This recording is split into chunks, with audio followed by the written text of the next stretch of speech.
Alors, nous sommes aujourd'hui avec Samuel Gélineau, un expert sur Nelson Mandela et l'apartheid. Euh, alors, aujourd'hui, il va nous parler un petit peu plus en profondeur de l'apartheid. Alors, Monsieur Gélineau, euh, pouvez-vous me décrire c'était quoi la situation du pays et de son parti politique avant l'événement? Oui, donc en Afrique du Sud, un pays où il y a quelques tensions entre les Blancs et les Noirs, mais où les deux diversités raciales arrivent à cohabiter ensemble. Cependant, les Blancs sont séparés des Noirs par des quartiers, des écoles, différents trottoirs, etc. Donc, le parti politique du CNA est dirigé par Nelson Mandela. Par les stéréotypes, sont plus vus comme le parti des Noirs. Et le Parti national, qui est le parti des Blancs, sont les principaux partis politiques de l'Afrique du Sud à l'époque. Ok, merci. Très intéressant. Et pouvez-vous m'expliquer c'est quoi l'événement qui s'est produit? Ouais, donc l'apartheid fut mis en place en 1948 par le Parti national, qui est le Parti blanc. Ce parti a instauré cela parce que les Afrikaners, les Blancs, étaient obsédés par la peur d'être ensevelis par la masse de la population noire, qui comptait 67% de la population de l'Afrique du Sud, qui avant était composée d'une majorité de Blancs. Donc, ainsi, en se séparant des Noirs, une société vue comme une société de subsistance, les Blancs, une société surdéveloppée, s'assuraient de pouvoir garder leur statut de riche société. Cela permettait aux Blancs de s'accrocher à leur politique de capitalisme radical et lutter contre une société plus égalitaire réclamée par la population nord, puisqu'elle était plus pauvre, puis elle réclamait les répartitions des richesses un peu plus équitables.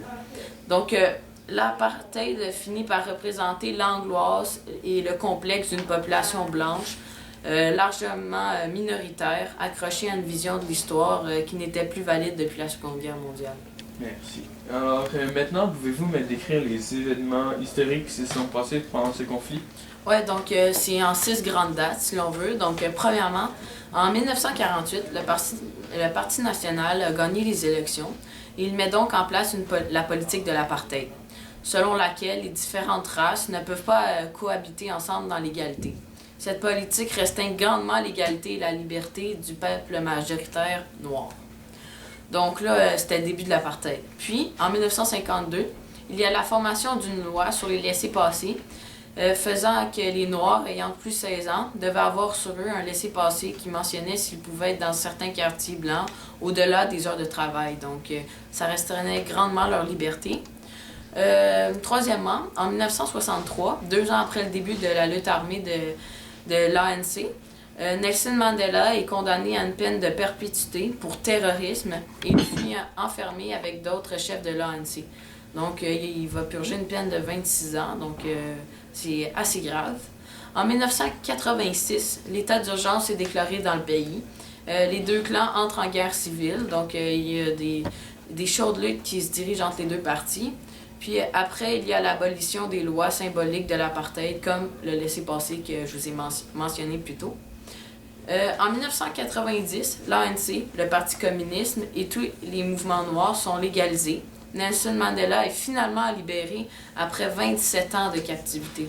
Donc, ça va mettre fin à l'apartheid un an plus tard, en 1991. Le 30 juin, l'apartheid est finalement aboli. Donc, c'était pas mal l'histoire de l'apartheid en date. Merci.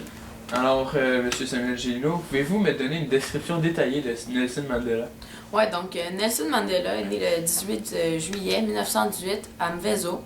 Il est un homme politique sud-africain. Après être devenu avocat, il a été un des dirigeants historiques de la lutte contre le système politique de l'apartheid avant de devenir président de la République d'Afrique du Sud de 1994 à 1999, à la tête du parti, comme je l'ai dit un peu plus tôt, ANC. Cet homme a présentement 94 ans. Il a reçu le prix Nobel de la paix en 1993 pour la lutte contre l'apartheid. Puis Mandela a été baptisé comme chrétien dans une église méthodiste. Maintenant, il est loin de l'attention du public. Il vit dans une banlieue cossue de Johannesburg. Merci. Et pouvez-vous m'expliquer de quelle façon Nelson Mandela est un modèle de tolérance? Ah, c'est facile. Cet homme est un modèle de tolérance car il a toujours su faire valoir ses idées et militer contre celles qu'il ne trouvait pas justes dans la paix. Il a réussi à faire cesser un problème grave qui impliquait la vie de centaines de milliers de personnes en utilisant comme seule arme la diplomatie. Finalement, la preuve que cet homme est un exemple de tolérance est qu'il a reçu le prix Nobel de la paix pour ses actions en faveur de la fin de l'apartheid et l'établissement d'une démocratie dans un pays qui était loin d'en avoir une. De plus, en novembre 2009, l'ONU a décidé de faire la date d'anniversaire de Nelson Mandela, le premier Mandela Day, qui sera tous les 18 juillet, une journée consacrée à la résolution des conflits internationaux. Et à la suite de cette recherche sur Nelson Mandela, pouvez-vous me poser une question éthique à propos de ce sujet? Oui, ça pourrait être que devrait-on faire pour éviter qu'une race se proclame supérieure à une autre? Merci. Merci à vous.